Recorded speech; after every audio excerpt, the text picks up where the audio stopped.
Industrial ecology is the study of material and energy flows through industrial systems. The global industrial economy can be modeled as a network of industrial processes that extract resources from the earth and transform those resources into commodities which can be bought and sold to meet the needs of humanity. Industrial ecology seeks to quantify the material flows and document the industrial processes that make modern society function. Industrial ecologists are often concerned with the impacts that industrial activities have on the environment, with use of the planet's supply of natural resources, and with problems of waste disposal. Industrial ecology is a young but growing multidisciplinary field of research which combines aspects of engineering, economics, sociology, toxicology and the natural sciences. Industrial ecology has been defined as a systems-based, multidisciplinary discourse that seeks to understand emergent behavior of complex integrated human-natural systems. The field approaches issues of sustainability by examining problems from multiple perspectives, usually involving aspects of sociology, the environment, economy and technology. The name comes from the idea that the analogy of natural systems should be used as an aid in understanding how to design sustainable industrial systems. Overview. Industrial ecology is concerned with the shifting of industrial process from linear systems, in which resource and capital investments move through the system to become waste, to a closed-loop system where wastes can become inputs for new processes. Much of the research focuses on the following areas: material and energy flow studies, dematerialization and decarbonization, technological change and the environment, life cycle planning, design and assessment, design for the environment, extended producer responsibility, eco-industrial parks, product-oriented environmental policy, eco-efficiency. Industrial ecology seeks to understand the way in which industrial systems interact with the biosphere. Natural ecosystems provide a metaphor for understanding how different parts of industrial systems interact with one another, in an ecosystem based on resources and infrastructural capital rather than on natural capital. It seeks to exploit the idea that natural systems do not have waste in them to inspire sustainable design. Along with more general energy conservation and material conservation goals, and redefining commodity markets and product stewardship relations strictly as a service economy, industrial ecology is one of the four objectives of natural capitalism. This strategy discourages forms of amoral purchasing arising from ignorance of what goes on at a distance and implies a political economy that values natural capital highly and relies on more instructional capital to design and maintain each unique industrial ecology. History. Industrial ecology was popularized in 1989 in a Scientific American article by Robert Frosch and Nicholas E. Galopoulos. Frosch and Galopoulos' vision was, why would not our industrial system behave like an ecosystem, where the wastes of a species may be resourced to another species? Why would not the outputs of an industry be the inputs of another, thus reducing use of raw materials, pollution, and saving on waste treatment? A notable example resides in a Danish industrial park in the city of Kalundborg. Here several linkages of byproducts and waste heat can be found between numerous entities such as a large power plant, an oil refinery, a pharmaceutical plant, a plasterboard factory, an enzyme manufacturer, a waste company and the city itself. The scientific field industrial ecology has grown quickly in recent years. The Journal of Industrial Ecology, the International Society for Industrial Ecology, and the journal Progress in Industrial Ecology give industrial ecology a strong and dynamic position in the international scientific community. Industrial ecology principles are also emerging in various policy realms such as the concept of the circular economy that is being promoted in China. Although the definition of the circular economy has yet to be formalized, generally the focus is on strategies such as creating a circular flow of materials, and cascading energy flows. An example of this would be using waste heat from one process to run another process that requires a lower temperature. The hope is that strategies such as this will create a more efficient economy with fewer pollutants and other unwanted byproducts.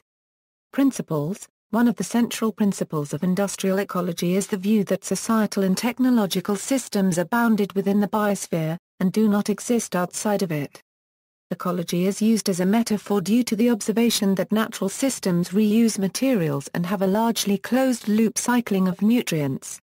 Industrial ecology approaches problems with the hypothesis that by using similar principles as natural systems, industrial systems can be improved to reduce their impact on the natural environment as well.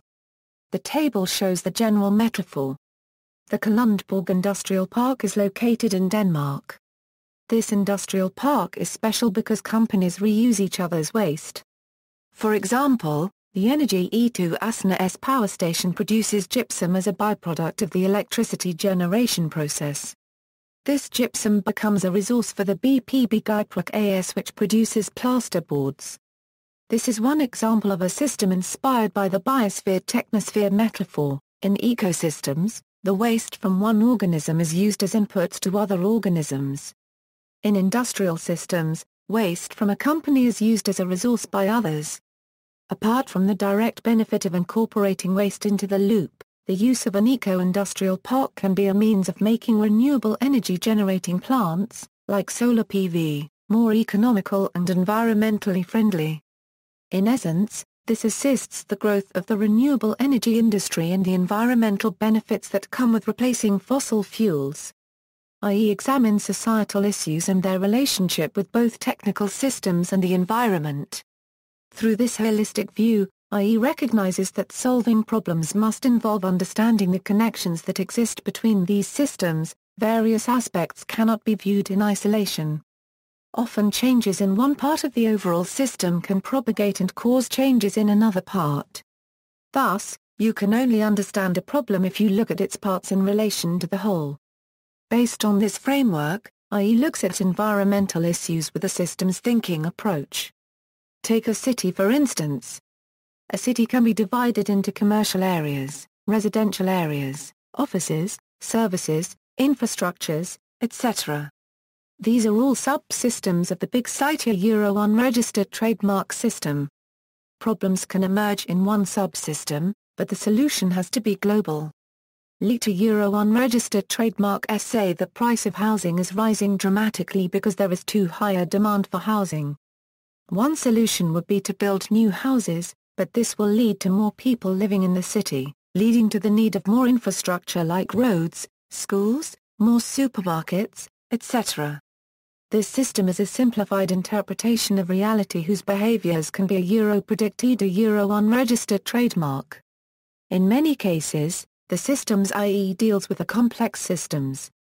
Complexity makes it difficult to understand the behavior of the system and may lead to rebound effects. Due to unforeseen behavioral change of users or consumers, a measure taken to improve environmental performance does not lead to any improvement or may even worsen the situation. For instance, in big cities, traffic can become problematic. Let's imagine the government wants to reduce air pollution and makes a policy stating that only cars with an even license plate number can drive on Tuesdays and Thursdays. Odd license plate numbers can drive on Wednesdays and Fridays. Finally, the other days, both cars are allowed on the roads.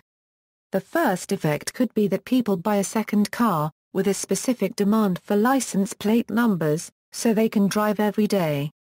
The rebound effect is that, the days when all cars are allowed to drive, some inhabitants now use both cars. The policy did obviously not lead to environmental improvement but even made air pollution worse. Moreover, life cycle thinking is also a very important principle in industrial ecology. It implies that all environmental impacts caused by a product, system, or project during its life cycle are taken into account. In this context, life cycle includes raw material extraction, material processing, manufacture, use, maintenance, disposal. The transport necessary between these stages is also taken into account as well as, if relevant, extra stages such as reuse, remanufacture, and recycle. Adopting a life cycle approach is essential to avoid shifting environmental impacts from one life cycle stage to another. This is commonly referred to as problem shifting. For instance, during the redesign of a product, one can choose to reduce its weight, thereby decreasing use of resources. However, it is possible that the lighter materials used in the new product will be more difficult to dispose of. the environmental impacts of the product gained during the extraction phase are shifted to the disposal phase. Overall environmental improvements are thus null.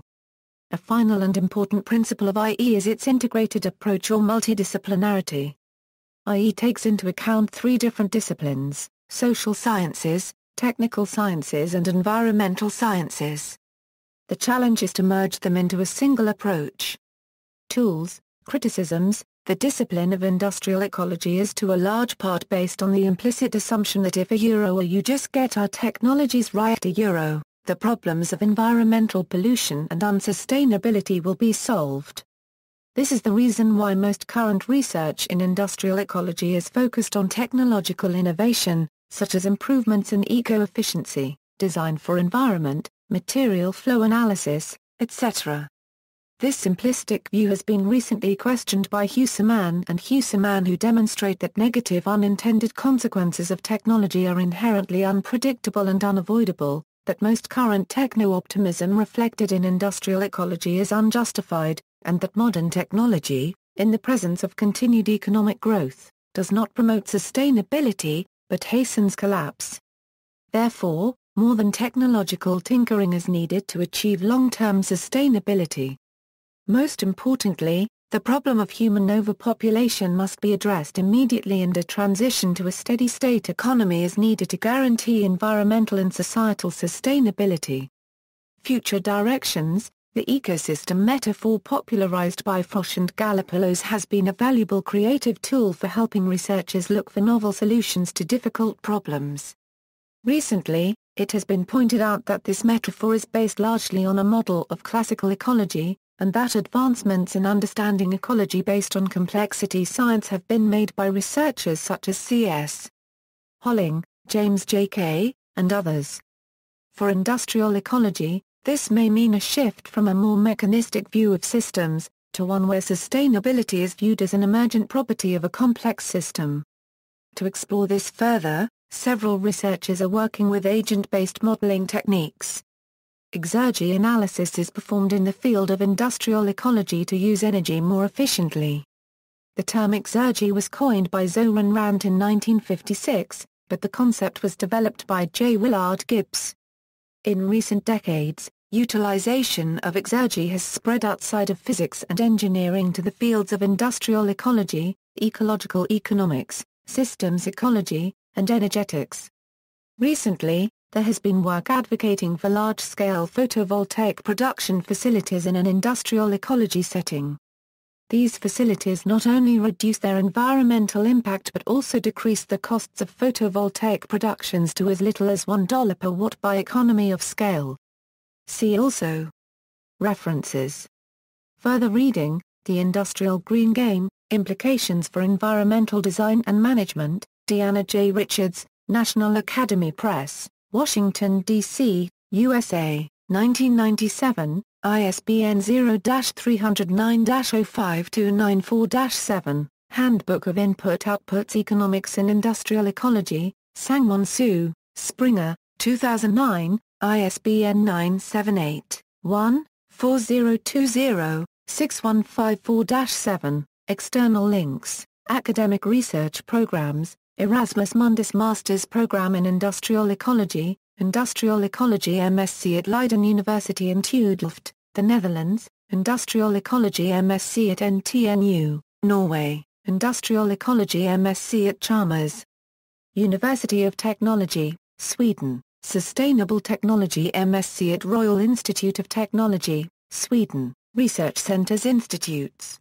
University of Michigan Center for Sustainable Systems, Ann Arbor, Michigan, United States, Yale Center for Industrial Ecology, United States, the Eco-Efficiency Center in Burnside, Nova Scotia, Canada, JRCIE, Joint Research Center for Industrial Ecology, China, University of Sydney, Complex Systems and Sustainability Research Group, Center for Resilience at Ohio State University, Articles and Books, Industrial Ecology, An Introduction, Industrial Ecology, Industrial Symbiosis Timeline, Journal of Industrial Ecology. Industrial Ecology Research and articles from the Program for the Human Environment, the Rockefeller University.